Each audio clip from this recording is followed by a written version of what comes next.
Hey guys, quick web exclusive on the prison strike, the nationwide prison strike that started yesterday. It's the largest prison strike in recent years, and I'm going to try and explain it all to you in about 3 minutes. Well, the entire U.S. prison system. We'll see how this goes. So the U.S. has the most prisoners and most prisoners per capita, the most prisoners in the world and the most per capita. So we are, by definition, the largest prison state to have ever existed amongst humankind. We have a jaw-dropping 2.3 million people currently behind bars. We have 700 people in prison per 100,000 Americans. To give that a little perspective, Sweden, for example, has 63 per 100,000 Swedes. And guess what? Crime there is not rampant, all right?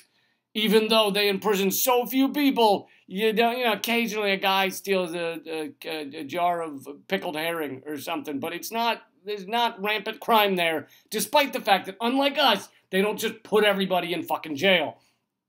Now, African Americans are 13% of the U.S. prison population, and yet, African Americans are 30% of the U.S. population, and yet 40% of the prison population, because guess what? We live in a racist society that is more likely to imprison black people and other people of color than white people. So that's just a fact. And, Michelle Alexandra called it the new Jim Crow, her #1 best-selling book or whatever, very well-selling book.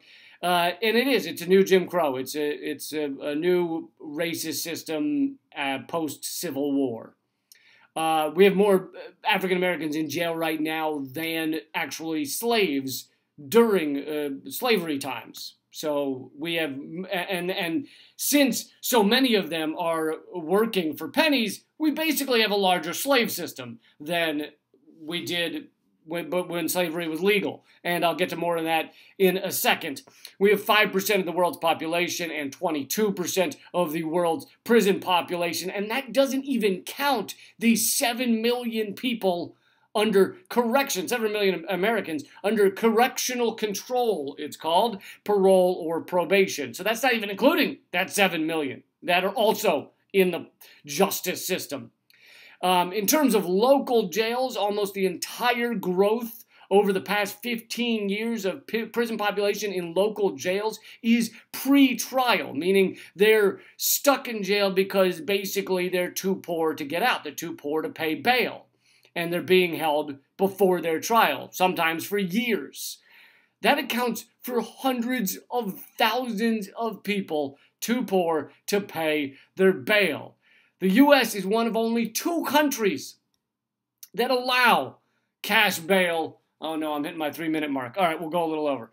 But the U.S. is one of only 2 countries that allow cash bail, meaning you have to pay for your freedom. This is before a conviction. This is before, the whole innocent until proven guilty, that whole thing. This is before a conviction. So basically, you're in prison for being poor. Rich people easily pay their bail to get out of jail before the trial. Manafort, for example, who was just convicted, was sitting in a fucking mansion during and before his trial. In almost every country, charging cash bail is illegal. It's viewed as wrong. It's a wrong way for a society to behave, to imprison people because they're too poor. Also, our country forbids modern-day slavery, right? That's what you are taught to believe. That's how you grow up. Well, yes, except for prisoners. It's actually in the Constitution that slavery is allowed for prisoners, and over 40% of all of our prisoners are in jail right now for drug charges. Okay, drug charges. Drugs should be a health issue, not a crime issue. You shouldn't be in jail for drug charges unless, okay, if you're like dealing heroin to fucking 6-year-olds standing next to the drug-free school zone sign and you're just sticking toddlers with needles trying to get them addicted before they even know what's going on. All right, arrest that guy. Yes, if you're just doing that, grab that guy. Other than that, drug charges should be a health issue, not a crime issue.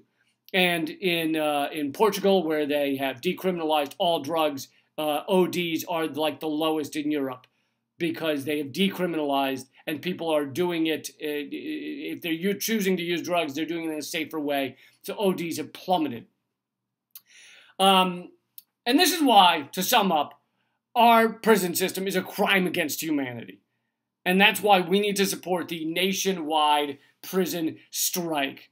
For more on this, go to incarceratedworkers.org or hashtag prison strike on Twitter. If you're watching this on, by the way, one quick note about this channel. If you're watching this at youtube.com/redactedtonight, they are suppressing us. They're taking down channels. They're removing channels. So please go to youtube.com/LeeCamp2, LeeCamp and the number 2, and also subscribe over there. You got to click the little, once you click subscribe, you got to also click the little bell icon so that they'll actually tell you I have new videos. But you should also subscribe at youtube.com/LeeCamp and the number 2. And that's so that if they take down the Redacted Tonight channel, I will still have a way to reach you guys. All right. Well, more like 5 minutes than 3 minutes. I tried. Keep fighting.